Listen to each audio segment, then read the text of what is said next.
but it's taking whatever raw material you get and transforming it into something even more wonderful. If you're given something wonderful, make it even more wonderful. If you're given something awful, transform it into something wonderful, so that everyone will be totally amazed that you could make this out of that. I always liked the bows, though, because they always capture the light. And of course, this is the time when there's greater darkness, and so anything that sparkles and captures the light is somehow makes us smile, because things aren't as dark as they otherwise would be with that little bit of extra sparkle added. So every time I've ever gotten a bow, I always save them. I've never, sometimes I'm not sure why, because I always forget to use them the next year, but I save them and put them in a tin or a box or something, and then try to remember next year, where did I put those, and are there any that are good enough that I can still reuse them,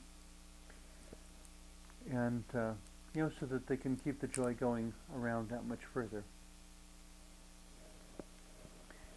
And of course, whenever things did get going, there's always this mystery of wrapping paper. What is wrapping paper for? I mean, it serves a very momentary.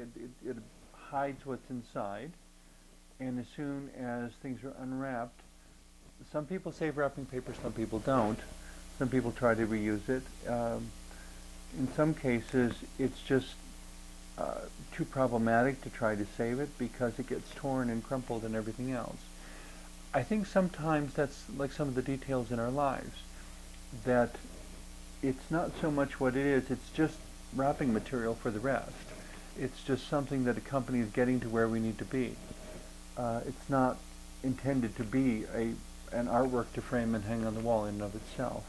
It's wrapping paper, it's packing material, and it needs to be there in order to convey something valuable safely to where it needs to be, to the recipient. But the other thing I found in many cases with this sort of, with care packages, and then also dealing with people, sometimes there's more than one layer. And so we have to peel off one layer and suddenly find that, well, there's another layer of stuff. And it's not at all like what was on top. You know, the person I thought was this kind of person turns out to be a very different kind of person. But I wouldn't know that until after I peel off the first layer and find out what's underneath.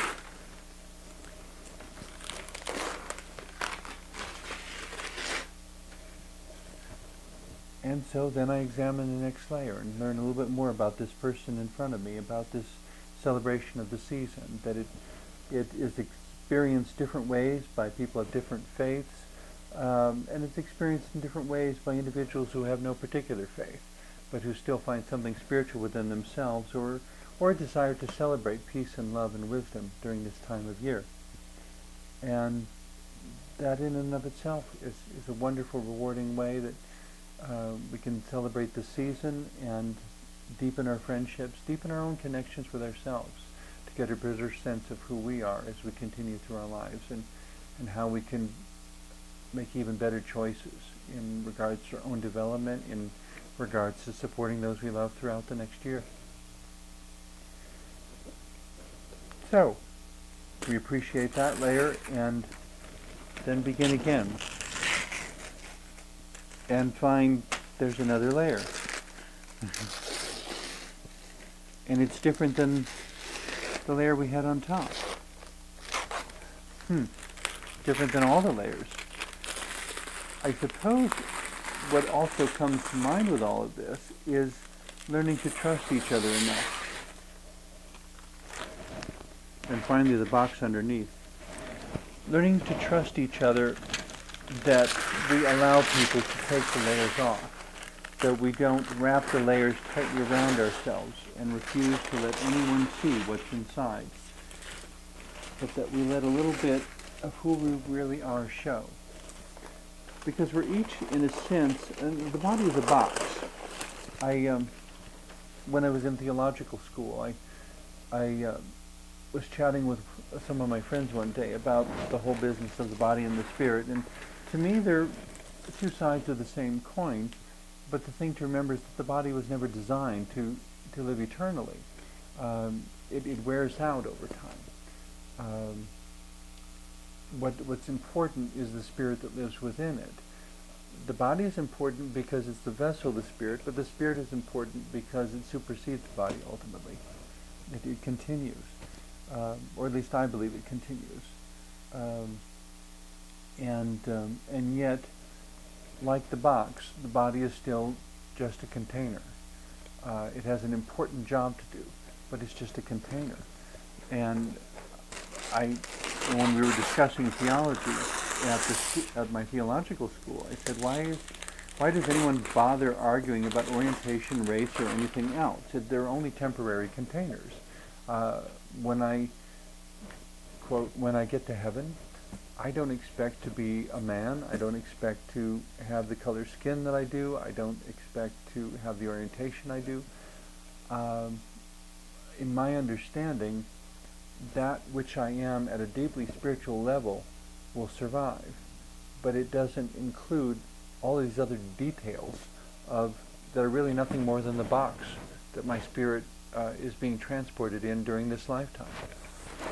So why argue about the box? What should matter is what's inside, which is where we come back to things like love and truth and expressing your love for others and being there to care, especially when life doesn't feel good, especially when something tears at us and the layers that we carefully put on are all torn apart. And accepting that sort of experience and accepting that sort of loss is simply part of the living of life. Not resigning ourselves to it in some defeated sort of fashion, but seeing how the removal of wrapping paper is essential to getting to the present inside. How the wrapping paper is necessary for conveying the gift to the recipient, but once it has done so, it doesn't need to remain in place. It can be torn away, and we can finally begin to deal with what's inside.